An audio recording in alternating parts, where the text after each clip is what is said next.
Libro de textos, el libro de compiladores. A mí me regalaron uno físico, por mala suerte está en español. Ya vamos a llegar ahí a ver algunos slides en los cuales hay algunos malentendidos en la traducción de inglés a español y es un poquito tricky esa parte, pero las vamos a comentar y todo. Entonces, si en algún punto ustedes tienen alguna lectura que ven como desordenada o incongruente o inconcisa en el libro en español, muévanse al libro en inglés. Si pueden estudiar solo en el de inglés, háganlo mejor, es mejor todavía, porque así de paso practican su inglés.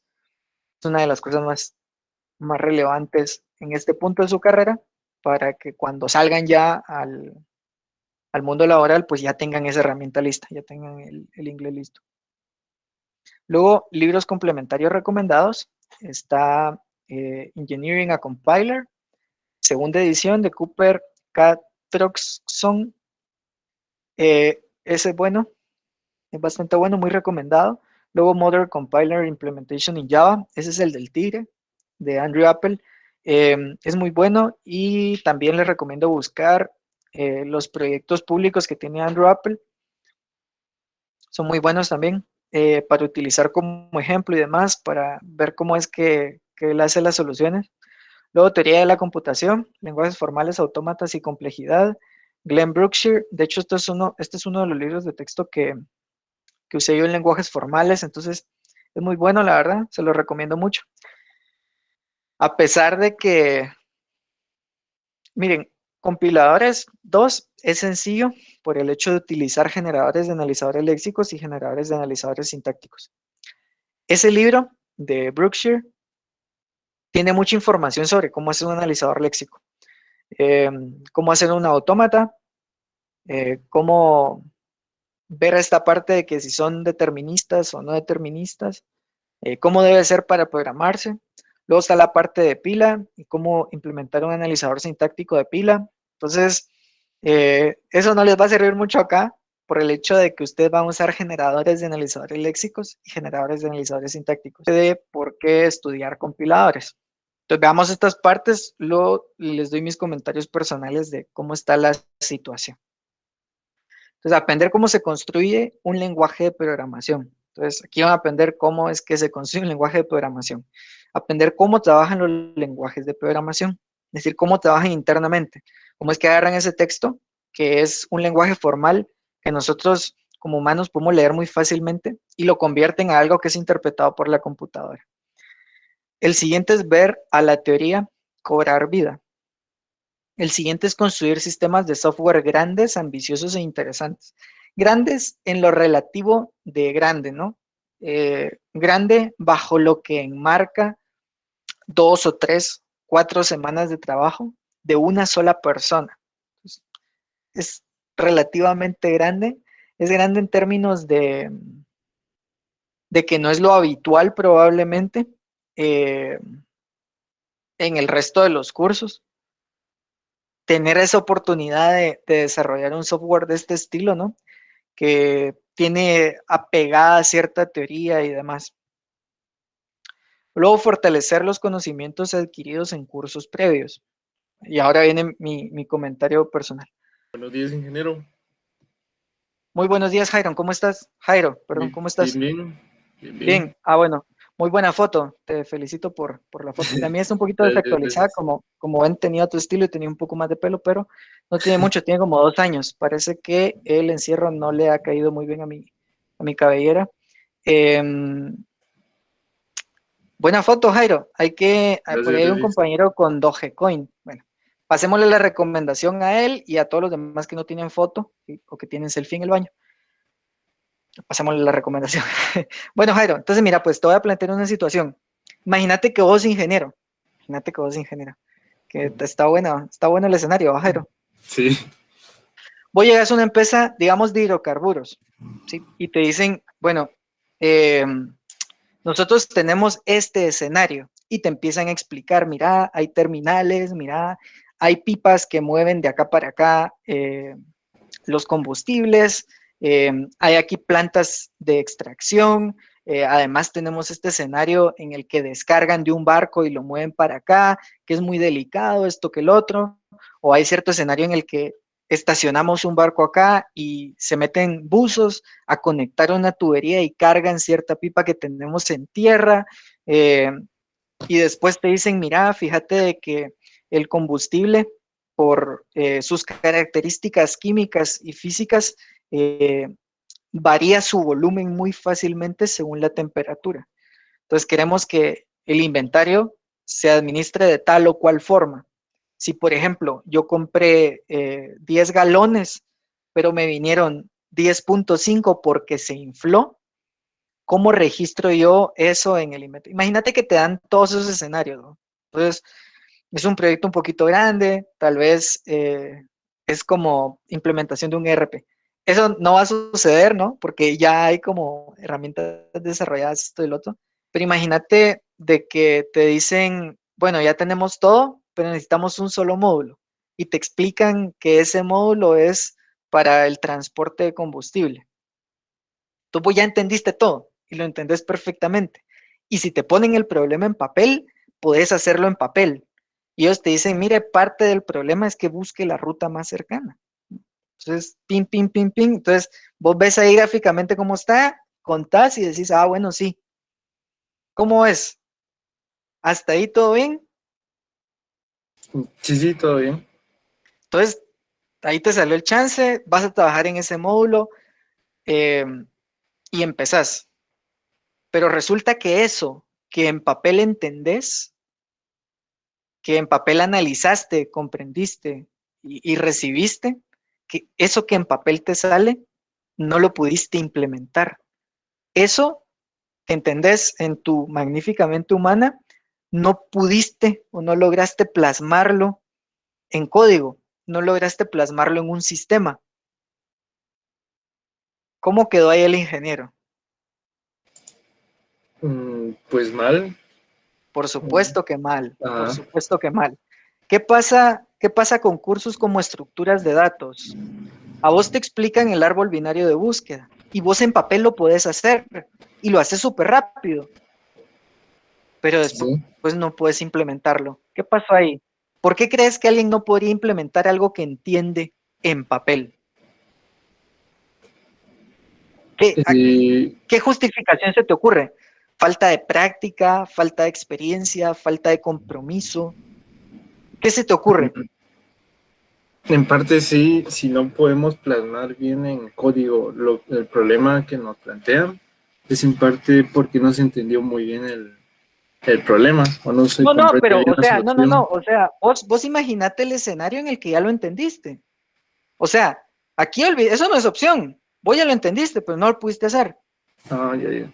Bueno, Ya lo entendiste la- perfectamente. Imagínate, ya ni pensés en lo de los hidrocarburos. Pensá en un árbol binario de búsqueda. Imagínate que lo puedes dibujar, lo puedes hacer, pero no lo puedes programar. sí, sí, que Decime eso, algo, ¿qué se te ocurre? ¿Será que es falta de práctica? ¿Será que es falta de experiencia? ¿Será que es falta de abstracción? ¿Qué pasa ahí? ¿Y cómo es que eso se mm, resuelve? lo que puede pasar es que yo recuerdo cuando estaba en estructura de datos, que como usted dice, a mano las cosas, los árboles se podían hacer fácil, pero porque uno no como que no, Porque el cerebro humano es magnífico, eso es ajá, es así. magnífico, Sí, es ajá. magnífico, sí, pero no lo pudiste programar, no lo pudiste programar y te despeinaste y no me sale. ¿Qué decís que es eso? ¿Es falta de experiencia? ¿Es falta de práctica? ¿Será que es eso?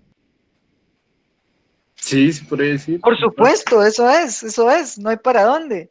Si todos los que estamos aquí somos gente inteligente, todos los que estamos aquí somos gente inteligente, gente en pleno uso de sus capacidades, somos universitarios, élite podrías decir incluso, porque somos un porcentaje bajísimo. Eso es falta de práctica, falta de experiencia. ¿Por qué no has acumulado esa práctica? ¿Por qué no has acumulado esa experiencia? ¿Será acaso que no te gusta eso? Bueno, eso ya es otra historia, ¿no? ¿Será que es hueva? ¿Será que es falta de iniciativa? ¿Qué es? ¿No? Entonces, se los dejo ahí de tarea porque cada quien puede tener como una opinión, un criterio independiente al respecto de eso. Eh, pero siempre está la pregunta de, ¿Y compiladores para qué? ¿Va? ¿Eso de qué me va a servir? ¿Por qué me están enseñando eso? Es como que yo me ponga a preguntar. Yo he trabajado en lo que llevo de carrera, que tampoco han sido muchos años, pero para suerte y fortuna mía, he estado en muchos proyectos muy interesantes. He estado en la industria de gas and electric, he estado en la industria de telecomunicaciones, eh, recientemente en la industria de petróleo, he estado en un montón de industrias diferentes, en la industria del call center, y hay un montón de retos ahí en particular. Yo me detuve a decir, ay, no, no quiero hacer esto, porque ¿para qué voy a aprender yo eso? ¿Para qué voy a aprender yo de la industria del call center?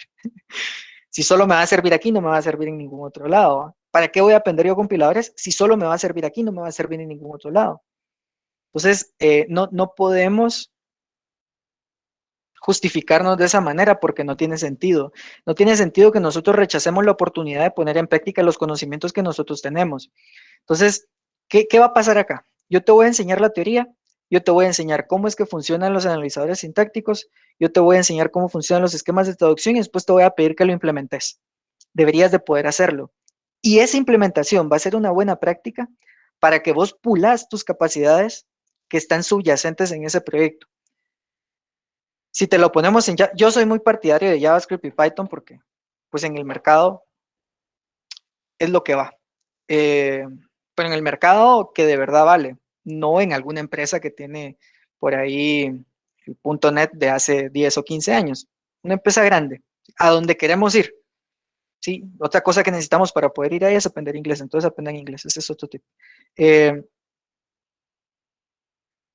Vos vas a practicar esas habilidades subyacentes, ¿sí? Con el proyecto que te vamos a dejar en el curso. Entonces la idea es practicar, practicar, practicar, practicar, practicar. Que no puedes usar GitHub y el ingeniero dijo que usaras GitHub. Ah, ya no lo voy a usar porque no sé usarlo. No, no, no, no, aprende cómo usarlo. Él me dejó a usarlo. Bueno, que me enseñe cómo usarlo, sin pena. Mándame correo, yo coordino una sesión con vos o le pido al auxiliar que coordine una sesión con vos, pero de que aprendes, aprendes. El GitHub es importantísimo, mucha. Yo nunca se me va a olvidar en mi primer día de trabajo, eh, me pusieron a echar punta y me dijeron, ah, sí, hace un fork de no sé qué y no sé cuánto, y después agregas eso y me pones un pull request de no sé qué. No tuve idea de qué fue lo que me dijo. No saben ustedes cómo me sentí de mal. Y me seguí sintiendo mal muchas veces, muchas ocasiones después, porque yo salí y hecho un pavo real, ¿no? Es que soy ingeniero, que lo saca aquí, lo saca allá, lo saca aquí, lo saca allá. Entonces, resulta que no sabía eso, que se supone que es básico, es control de versiones, ¿no? No lo sabía. SQL no sabía muy bien tampoco. Procedimientos almacenados no sabía muy bien tampoco. Entonces es así como que, bueno, entonces, ¿qué pasó ahí? ¿Será que soy tonto? No me lo pregunté nunca. Más bien empecé a preguntarme, bueno, ¿qué estuvo mal ahí? ¿Será que no me pusieron a practicar lo suficiente? ¿Qué fue lo que pasó? Entonces, si bien en el futuro a ustedes no les van a poner a desarrollar un compilador, no va a pasar a menos que ustedes saquen una maestría y saquen un doctorado y terminen por algún motivo en Google, yo no sé, editando el V8, que es poco probable. No digo que sea imposible, algunos se pueden ir por ahí, no sé si quieren ir por ahí o no, pero estoy seguro de que va a ser un porcentaje pequeño. A pesar de que no les van a poner a hacer compiladores, ustedes van a poder practicar sus habilidades haciendo esos desarrollos, ¿sí? Entonces, traten de agarrarlo con un pensamiento positivo, traten de agarrarlo bien, ¿no? Traten de verlo como una oportunidad, traten de verlo como un reto, traten de verlo como algo que ustedes pueden sacar a flote. Dejen de lamentarse, dejen de victimizarse, dejen de decir, ay, qué difícil, eh, porque piensen que en el futuro no van a poder hacer eso. O sea, yo le ponía, por ejemplo, a Jairo el tema este de que, bueno, mira, una empresa de esta industria te contrató, entendiste el problema y no pudiste desarrollarlo. Eso no debería de tener que pasarles fuera, ¿sí? Ni aquí adentro. O sea, practiquen, practiquen, practiquen, practiquen. Eh, sepan moverse bien entre lenguajes. A veces lo más difícil es cambiar de paradigma. Por eso está bonita la parte de JavaScript. Es bonito cambiar de paradigma. Eh, O por ejemplo, bueno, nosotros ya estamos seteados en el paradigma de las bases de datos relacionales. Bueno, metamos algo de bases de datos de grafos en el proyecto. No es el caso aquí, porque digamos que este proyecto no es de base de datos, pero son magníficas las bases de datos de grafos. Bueno, metámosle algo de Tinkerpop, metámosle algo de Gremlin, etcétera, etcétera. Entonces, los cambios de paradigma son difíciles. Moverse entre lenguajes bajo el mismo paradigma no debería ser difícil para ustedes. Entonces, acostúmense desde ya a moverse, ¿no? Entre el lenguaje. Entonces, si les queda un proyecto en un lenguaje que ustedes no controlan, pues nada, háganlo, aprendan. Entonces, recomendaciones técnicas. Utilizar siempre un controlador de versiones, procurar usar en cada situación la estructura de datos adecuada. Esa parte es importante, especialmente aquí en compiladores. Procurar aplicar las buenas prácticas aprendidas en cursos previos, sacar el jugo a las características particulares de cada lenguaje a utilizar. Si están utilizando Python y ahí en Python hay ciertas librerías que les dejan, por ejemplo, iterar más rápidamente o escribir más rápidamente un archivo de texto, lo que sea, úsenla, saquen provecho de eso, conozcan el lenguaje, lean la documentación y apéguense a los estándares. Procura aplicar el Drive Principle en tus diseños y desarrollos. La legibilidad cuenta, no te van a preguntar. Decía alguien, que no recuerdo el nombre ahorita, pero decía alguien que cualquiera puede escribir un programa que entienda la computadora, pero no cualquiera puede escribir un programa que entienda otro ser humano. Sí, a veces agarrar código de alguien más es misión imposible. Entonces, la legibilidad cuenta, porque su yo futuro va a querer leer ese código y no va a poder. No te van a preguntar, pregunten, que para esto yo, para esto el auxiliar, no sean tímidos, no se estén ahí escondiendo. Que ya les digo, vine yo, pregunté si me escuchaban, nadie me contestó. No quiero que sea así. Entonces, esto del principio dry es don't repeat yourself. Entonces, dejen de copiar código, no estén copiando código, o sea, metan eso en una función, parametícenlo y hagan lo que sea lo más genérico posible, lo más general posible, que un pedacito de código aplique para la mayor cantidad de casos posibles. Entonces, no se estén repitiendo ustedes mismos, dejen de estar copiando y pegando código. ¿De qué va a funcionar? Sí va a funcionar, pero eso no va a servir en términos de que un programa tiene que ser escalable, ¿sí? Fácilmente escalable. Y eso aplica en todos los casos. En este caso nos estamos enfocando específicamente en el código, ¿no? Porque aquí lo que vamos a hacer es código. Sin embargo, ya en la vida real ustedes tienen que ver de que todo crezca o todo escale fácilmente, desde la parte de infraestructura hasta la parte de código. Entonces, Daniel Alejandro, cuéntame. ¿Qué tal, Inge? Buenos días. Muy buenos días. Tengo una consulta con eso de la reutilización y los patrones correctos.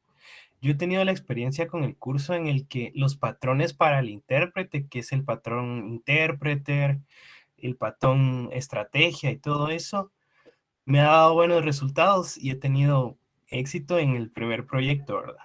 Todo chilero, todo bien, el ánimo hasta arriba, pero posteriormente siento que hay como que una laguna que nadie sabe realmente cómo reutilizar esos patrones que se utilizaron en el intérprete ya a la hora de generar código de 3 direcciones. Ya. Mira, pues esto es puro error de diseño. O sea, ¿cómo fue que dijiste? Nadie. Nadie con quien yo haya tenido... Nunca digas nadie y nunca digas todos, ¿sí? Pero digamos, hablando por vos mismo y entiendo perfectamente tu situación, mira, pues, ves que, por ejemplo, en los ejemplos que yo he cargado, dice algo así como ejecutar. Hay una interfaz de instrucción, ¿no? Que adentro trae un método ejecutar, que sí o sí todas las clases que implementen esa interfaz tienen que sobreescribir o tienen que implementar, ¿no? Entonces, así como está ese código ejecutar que realiza ciertas acciones, debería de haber un código generar código intermedio. ¿Qué cualidad tienen todas las instrucciones? If, for, while, do while, ¿qué cualidad tienen? Que todas son ejecutables. Por lo tanto, todas las clases de estas diferentes instrucciones pueden implementar el método ejecutar. Además, ¿qué característica tienen todas estas instrucciones, todas estas clases? Que son traducibles, ¿sí? Entonces, todas ellas deberían de tener un método traducir. O si querés ponerle generar código intermedio. Entonces, ese método traducir, ¿qué ha de tener adentro? ¿Qué ha de generar? Ha de generar texto. Si se trata de uno condicional, probablemente debe generar también un conjunto de etiquetas verdaderas, un conjunto de etiquetas falsas. Si se trata de una expresión aritmética, además del propio texto del código que tiene que generar, debe generar un temporal en el que se guarde el resultado final de esa expresión aritmética. Pero ¿ves a dónde voy? O sea, sí se puede extrapolar ese mismo diseño, sí se puede reutilizar ese mismo diseño para la traducción. ¿Que hay que agregarle cosas? Seguro. ¿Que hay que ampliar la tabla de símbolos? Seguro, porque se tienen otras cosas en mente, ¿sí? Pero ya vamos a profundizar en eso porque aquí no quiero generar más ruido, no quiero generar más confusión. Pero cuando lleguemos a ese punto podemos platicarlo más a detalle, ¿te parece, Daniel? Sí, sí, sí, perfecto. Va, buenísimo. Entonces, ¿cómo trabaja un compilador? Análisis léxico, ¿no? Scanning. Entonces, identifica piezas lógicas de la descripción. Cuando les hable de analizador léxico, quiero que ustedes piensen en piezas. Análisis sintáctico, parsing en inglés. Identificar cómo estas piezas se relacionan unas con otras. Entonces, cuando yo diga analizador sintáctico, ustedes, yo quiero que piensen en la palabra estructura, estructura. Luego análisis semántico, identifica el significado de la estructura completa. Entonces, cuando yo diga análisis semántico, quiero que ustedes piensen en significado. Significado. Generación de código intermedio, diseña una posible estructura. Optimización de código intermedio, simplifica la estructura. Generación de código objeto, fabrica la estructura. Optimización de código objeto, mejora la estructura resultante. Entonces, miremos un poquito cómo está la movida. Entonces está el código fuente, el código de alto nivel, está el conjunto de todas estas etapas y al finalizar la última etapa se genera el código máquina. La estructura del compilador está partida en dos piezas, la que está ahí en anaranjado y la que está en celeste. La que está en anaranjado es la fase de análisis. Esta fase de análisis descompone la entrada. Y la que está en celeste es la parte o la fase de síntesis. Esta fase recompone la entrada y la recompone en algo que es totalmente diferente, en algo que ya está traducido. Luego tenemos aquí el análisis léxico. En la parte de arriba ven ustedes que hay un ejemplo de cómo es que luce la entrada al análisis léxico. Luego vemos de que esa entrada se transforma en nada más y nada menos que un listado de tokens, ¿sí? Hay algunos tokens que simplemente tienen su nombre, como T-Whale, y hay algunos otros que tienen su nombre, T-Identifier, y su atributo asociado, que sería Y, o sea, es un identificador y su atributo asociado es Y. Luego en el análisis sintáctico, lo que entra es eso, el listado de los tokens, y lo que se genera es eso, una estructura, un árbol. ¿Cómo es que están relacionadas estas piezas? Estas piezas que entraron como una lista, yo las voy a convertir en una estructura jerárquica, ¿sí? Luego en el análisis semántico, ¿qué es lo que yo veo? Bueno, ¿de qué tipo es cada uno de estos elementos? ¿Cómo debería yo de tratarlo? Entonces, esa parte del significado se analiza ahí en el análisis semántico. Luego, generación de código intermedio. Como pueden ver, el código de entrada se transformó en algo que hace lo mismo, más o menos similar. Tiene un salto ahí que me lleva de regreso a la etiqueta loop. No entremos a detalle de esto porque lo vamos a ver con detenimiento en el resto del curso, pero pues eso es lo que sucede ahí.